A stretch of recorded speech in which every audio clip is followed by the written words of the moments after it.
All right.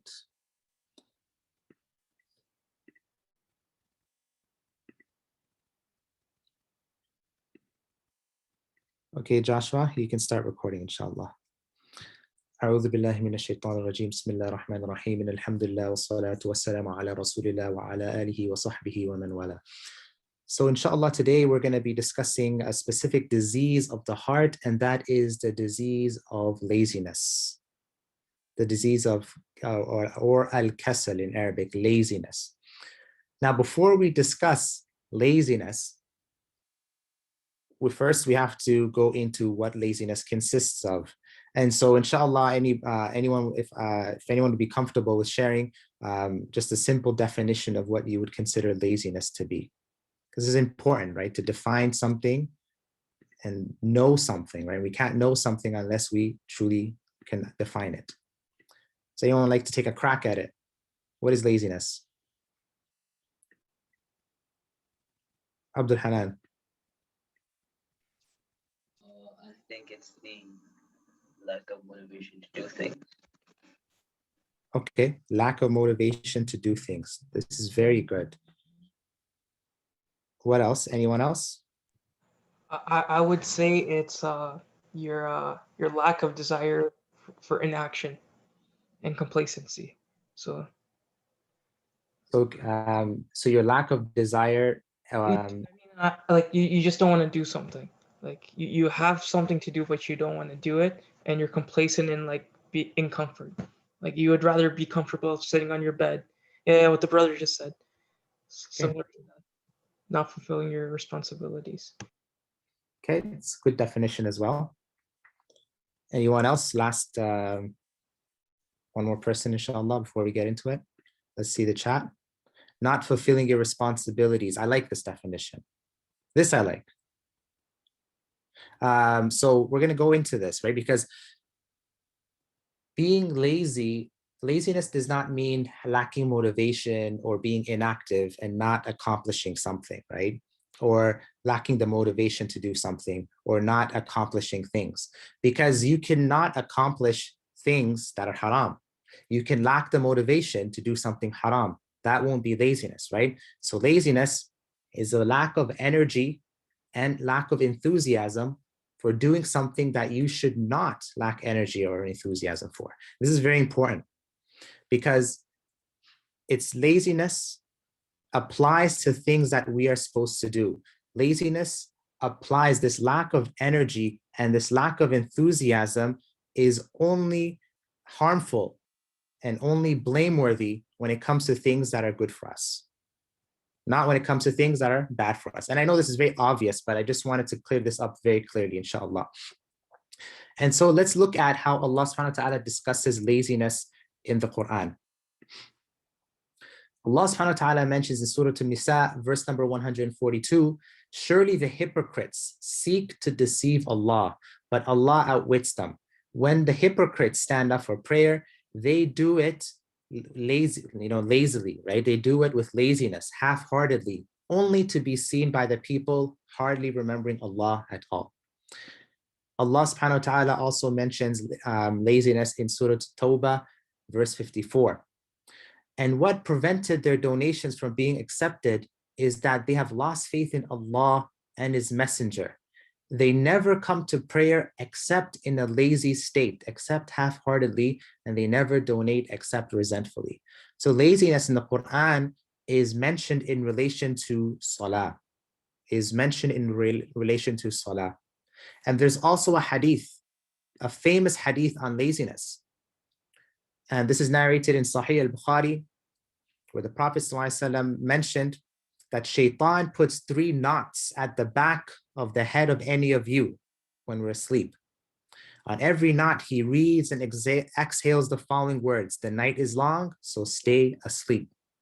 When one wakes up and remembers Allah, so you wake up and you remember Allah, then 1 knot is broken. Now you have 2 more knots left. And when one performs wudu, the 2nd knot is broken. And when one goes to pray, the 3rd knot is undone. And this is very interesting hadith because we've heard this hadith all the time. But really, what really boggled my mind is the ending of this hadith. And one gets up energetic with a good heart in the morning. Otherwise, one gets up lazy with a mischievous heart. So the Prophet ﷺ is mentioning and linking salah directly to laziness in Islam. And aside from obviously how the Prophet ﷺ directly linked the two, why is it that Allah mentioned laziness in relation to salah in the Quran? Anyone have any guesses or thoughts? So why would Allah mention laziness just in relation to salah? Yes, Abdul Hanan. I think since we have to pray Salah 5 times a day, I think that's, correct me if I'm wrong, that's like one of the actions that we do most regularly. So it's easier, like since we do it more often, it's easier to be lazy at times. Exactly, because laziness is associated with salah because salah is the most common act of worship throughout our days. Salah is something that occurs 5 times a day, and salah is a huge obligation upon the necks of every Muslim who the obligation is upon. And if you're lazy with salah, you're going to be lazy with other things. But if you're disciplined, if you're praying salah at the beginning of time, the beginning of its the time that it comes in, you're going to be a disciplined person. But if you're delaying your salah till the very end, and you're just saying Allahu Akbar before the adhan of Maghrib starts, so you catch Asr because you did the takbiratul ihram before the start of salat, the next adhan, then you're not going to be disciplined. You're not going to be disciplined. And obviously, there is that concept that this is the biggest obligation. If you're lazy with that, you'll be lazy with everything. But it's not just that. It's the fact that as Muslims, you are losing the battle every single day, 5 times a day. You're losing the battle to laziness 5 times a day. Now we're surprised when laziness affects every other aspect of our lives. But laziness is beating us 5 times a day. But if you're beating laziness, if you're overcoming laziness every single day, 5 times a day, then it's highly unlikely that laziness will overcome you when it comes to other aspects in your lives. Does this make sense? Any questions or thoughts so far? Because I don't want this to be like a talk. I want this really to be, something that it benefits everyone here, inshallah.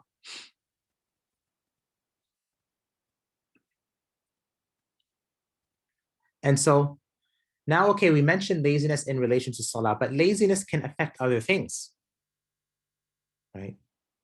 Laziness can affect ourselves when it comes to physical laziness, right? We don't exercise. We don't work out. We don't walk. You don't have to work out and lift weights, but you don't walk. We don't move. We're inactive, right? Laziness has an impact on our physical health. But laziness can also have an impact on our finances because perhaps we are comfortable where we are, but we're not willing to upgrade our skills. We're not willing to develop, innovate. And so we're comfortable where we are.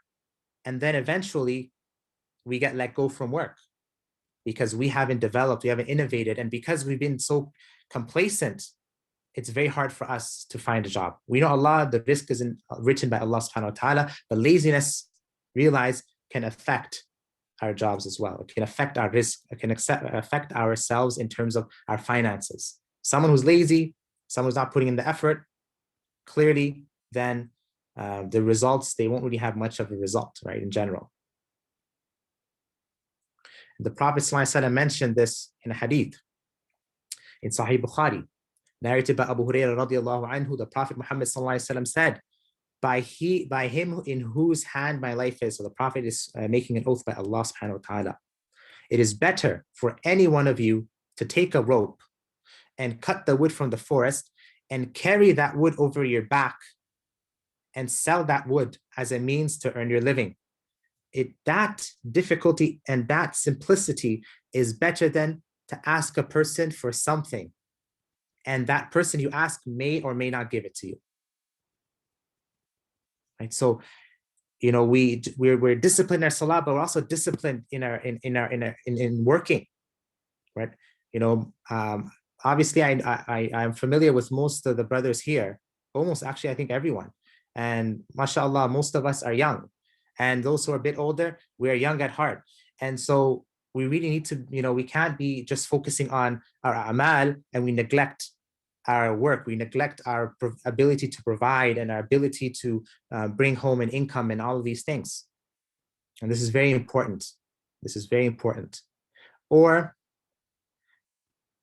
you know, being lazy financially also may affect us in not giving sadaqah, right? We're relaxed when it comes to sadaqah.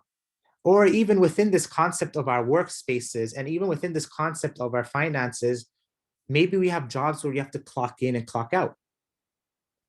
And so we take breaks longer than we are assigned to take breaks because we're lazy. But if we understand these concepts correctly, then we will know that that little, that cutting the corners that we're doing due to laziness will never bring us any results. And even if we get more money, there'll be less barakah in our money, and our money will reach less far than it would have. Yes, Brother Imran. Assalamu alaikum everyone. So I just want to add this part. I don't know if you're going to continue on with it, but I feel when it comes to laziness, we can't just have like a superficial take on it. Oh, you're just a bum or something. It could honestly be very deep rooted, your reasons. It's not so easy as your laziness. You might have to go back into your past and see like if you had like something messed up happen to you. If you have like really bad addictions, if you're someone who just plays video games all the time, or stuff for like you look at bad things on the internet, like you look at pornography or something, you have a smoking addiction, like what have you. If you have these sort of problems, it's going to affect other areas of your life, I find it. And again, I don't want to take over your talk here, but I've been reading a really good book by this individual. He's a Khufar, but I mean, he had a lot of good things to say. His name's David Goggins. He's this former Navy SEAL in the US, and he's the only one to have ever done SEAL training, like Army Ranger training, and this guy's a beast. He does ultra marathons and everything. One thing I really liked about his story is that his whole life he was really messed up. He grew up in like domestic abuse and everything. He was a bum. He had like a lot of issues with him. He always looked for shortcuts, like you were saying, like he would cheat in school and whatnot. He never really pushed himself to work hard. And then eventually he realized, look, if I don't do that, I'm gonna just die as like this loser. They're like, do you want to be in your grave as this person who just never did anything when you look back? And he's like, no, that's not gonna be me. And he just kept like, there's so much I can talk about him, so I'll just say this much. One thing I would recommend is something I'm trying to do in my day, is every single day do something you don't like to do. Whether that mean like go out for like a 5K run, like something push your brain to not be in that lazy state. Like you have to tell it you're in control. You're gonna have to tell it to do something you don't like every day, and in a way that helps callous the mind. For me personally, it was running. I would go on like I would start running a little bit. I'd go on like 2K, 3K, and then 5K runs. And honestly, it really pushed me, and knowing that helped me in other aspects of my life. Really it's all about being well-rounded. Like you have your deen, you have your academics, you have your physical health, like everything, like everything working at once, and it really helps. And oh yes, the book is called Can't Hurt Me. It's by David Goggins. I really recommend. I have it on Audible. If anyone has Audible, it's a great resource. So you can just listen. It's an audiobook. I find it's really great book. I really like the stuff he does. And in the book himself, he gives 10 lessons. He's like, do this, do this, do this. And like what he's been able to do, this guy holds the world record for pull-ups. He in like 24 hours, he runs ultra marathons, ultra triathlons. He's just a killer guy. And even though he's a Khufar, I really like the things he has to show, like he's done. And one thing I really liked about him, this guy was 300 pounds overweight, 24 years old, no real world life skills, anything at all, grew up in domestic abuse, just messed up his whole life, and he was able to do something with his life. And the way he ends off this book is really, heartfelt, and I really recommend people look into this. But again, just to reiterate full 360 back to my main point, laziness isn't just so superficial. You have to look deep into yourself and be like, hey, am I really messed up? Is there something wrong with me, which is why I'm in the state I am? And so that's what I want to leave everyone with. I hope that helps. Jazakumullah khair. No, this is a very good point. You can look up David Goggins on YouTube even for some people, and he really discusses how he went from where he was to where he is, and it's very interesting actually. And actually, I want to touch on something that you mentioned, inshallah. But I'm just going to make a couple points, and I'm going to jump into the solutions, inshallah, and tie it into what you said. May Allah subhanahu wa ta'ala bless you, Imran. Actually, very, very well said. May Allah reward you. And so with laziness, before we go into the solutions and what we can do, laziness can affect us in education, can affect us physically, it can affect us even in a community-wise, because we're lazy to command the good and forbid the evil. Remember, the ummah is like a boat. The example, that it's like a boat, upper deck and a lower deck. And if the people in the lower deck are digging a hole in the boat, then it's going to affect the people in the upper deck. And if people upper deck are just relaxing and they're not, going out there to give that, that education and awareness and to stop the people in the lower deck from doing that, it's going to destroy them all. So being inactive, being lazy even affects communities, affects families too. A husband's not being on his right mindset and the physical mindset to be able to be attractive and to be a good quality, valuable husband to his wife. And the wife maybe is lazy after a few years, and the husband's lazy and they put on weight, and the wife doesn't dress up for the husband doesn't even clean himself. And so this affects in so many ways in people's lives that you can just point to so many ways. But now, what is the solution, right? What is the solution? Brother Joshua, how long do we have until? We have 5 more minutes. Just want to make sure that I respect the time that everyone. Yeah, you can go a little bit beyond that. It's okay. And then we'll just hop on. And anyone who misses part, if we miss part of the tafsir, there's always the YouTube recording. So you can go on a few minutes beyond, but maybe, I don't know, maybe try to be done in 10 minutes. I'll try to finish before tafsir because I respect that Sheikh was doing tafsir, so I don't want to go over that. Okay, so solution number 1 is a dua. Allahumma inni a'udhu bika min al-hammi wal-hazan wal-ajzi wal-kasal wal-jubni wal-bukhl wa dala'i ad-dayn wa ghalabati ar-rijal. Oh Allah, I seek refuge in you from worry in the past and grief about the future, or grief in the past and worry about the future, from incapacity, being unable to do things, physically unable, mentally unable to do things, and laziness, from cowardice and miserliness. So being too fearful and being stingy, and from being heavily in debt, because that's a big problem too, and from being overpowered by other men, by other people. So this is a very important dua, because see, this is the thing, and Brother Imran made very good points with what David Goggins said, but in reality, they missed something very important. It's that they make themselves to be the complete agents and in control of everything, but in reality, Allah is in control of everything. So we have our agency as well, which I'm going to touch on in the future, next tips. But the first thing we have to do is sincerely make this dua. And I advise people to take a screenshot and a picture of this, and we'll share it in the chat, inshallah, as well. And you feel that energy that comes into you. Wallahi, when I make this dua, I feel it. I feel that power and that qudra and that ability that Allah subhanahu wa ta'ala gives me. And so as seeking refuge in Allah, asking Allah for protection, this Allah will put you in a more better energetic state, will put you in a state where you have more barakah. And this is something that's very important. First and foremost is not doing any other physical things. The first thing is doing the dua. That's from the sunnah. Now the second thing, see, Allah subhanahu wa ta'ala mentions, seek help with patience and prayer in Surah Al-Baqarah chapter 2 verse 45. What does that mean? Well, we start our day with salah. And if someone, it's hard, wallahi, sometimes, right? Most people, it's hard to get up and pray Fajr. It's unpleasant to get up, do wudu and lose your sleep and pray Fajr, especially if you have work right after a couple hours and you're losing your sleep. But if you crush the back of shaitan in this situation, in the most difficult state, which is losing your sleep for Fajr Salah, for the biggest obligation, you'll crush laziness as a Muslim. But if you are crushed by your sleep and your laziness and all of these factors, then for the biggest obligation as a Muslim, then you're gonna lose out for the rest of your day. Having goals and having a plan, so having goals and aspirations, this is very important as well, because if you don't have goals and aspirations, you won't move to anything. And if you move, you'll move blindly, so it'll be useless. So you need to have first, you have to have a goal, you have to have a plan.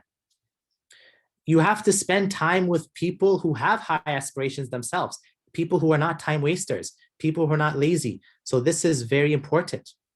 Who you're around. If you're around people who smoke weed all day, every day, you're going to be doing that. You're going to be a pothead. If you hang out with people who play video games all day, that's what you're going to do. But if you hang out with people who actually are active and they beat their laziness every single day, then you will become like your friends. This is very important. Next thing, feeling responsible for yourself, taking responsibility for yourself, for your energy, for your physical body, for your mental, health, and for your deen. You have to take responsibility because no one else can take responsibility.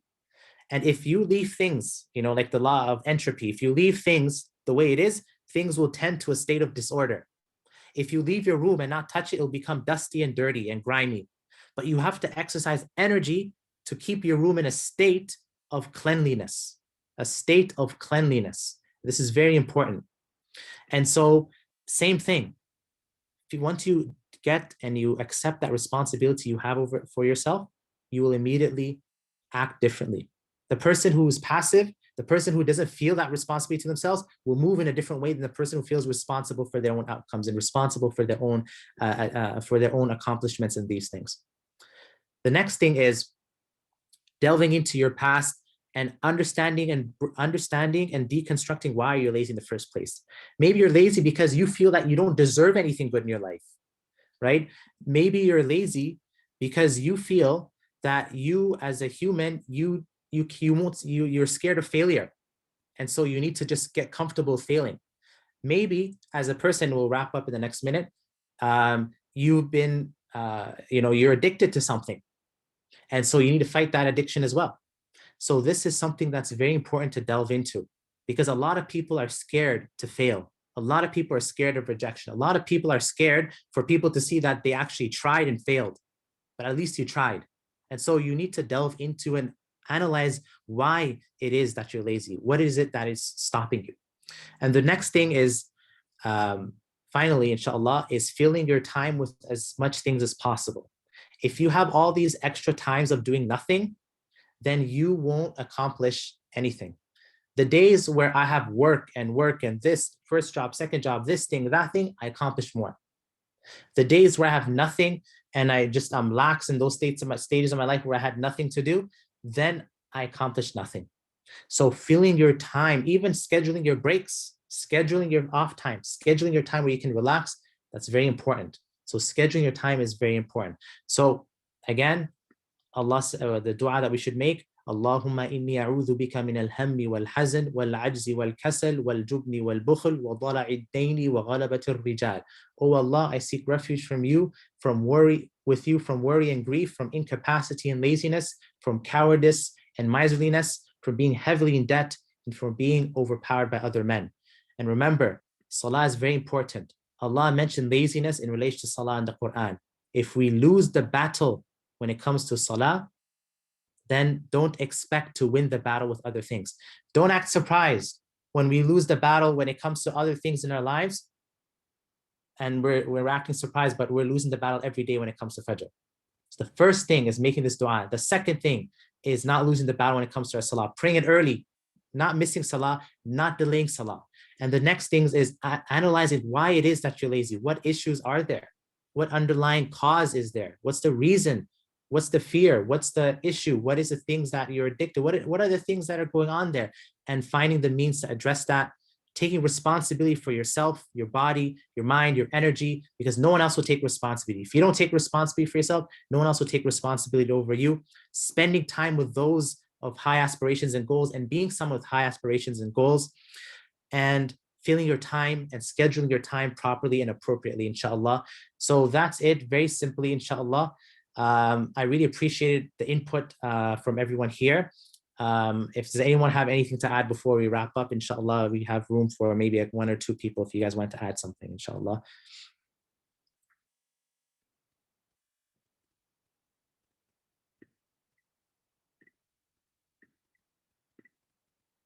Okay, so I end with a very beautiful statement by a friend of mine. And he said that, when it comes to procrastination, we can never defeat procrastination if we are always procrastinating and losing the battle with our salahs every day. So if we're procrastinating our salahs every day, we're losing it. We're losing that muscle. We're getting beat. It's like you're fighting in a ring and you're getting beat up all the time. You're getting beat up all the time. And you're losing your motivation. So same thing with salah. If we're being lazy with salah, there's no way you'll succeed with other things. And if you're successful in other things, and lazy with salah, it might be a punishment. And this is something very fearful.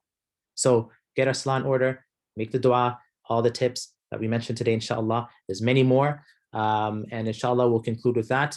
Tafsir should be starting right now. So we'll conclude with Sheikh Usta. I don't think it's appropriate for us to continue over his time. So subhanakallahumma wa bihamdik, ashhadu an la ilaha illa ant, astaghfiruka wa atubu ilayk.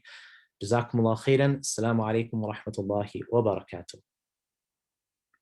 Wa alaikum salam wa barakatuh. Osman, thank you very much. Jazakumullah khair. Actually, we will get notified once the tafsir begins. So we do have a moment. The sister session is still going on. I can just check from the breakout rooms. And we'll actually get a notification actually at the top from the main host, Mariam, who's in charge of this Zoom. And she'll let us know basically once the tafsir is going to begin. So we do have, a few minutes, I guess, or maybe it'll only be a couple seconds. But if anyone wants to ask another question, or if you have a few more points you want to make, inshallah, we'll get you'll see a green bar. Oh, wait a sec. Okay, never mind. It's here. We're ready to end. I got the green bar.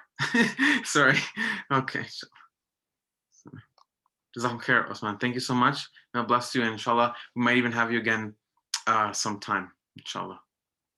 I appreciate it. Jazakumullah khairan. Everyone gave very good points and I benefited a lot. Jazakumullah khairan.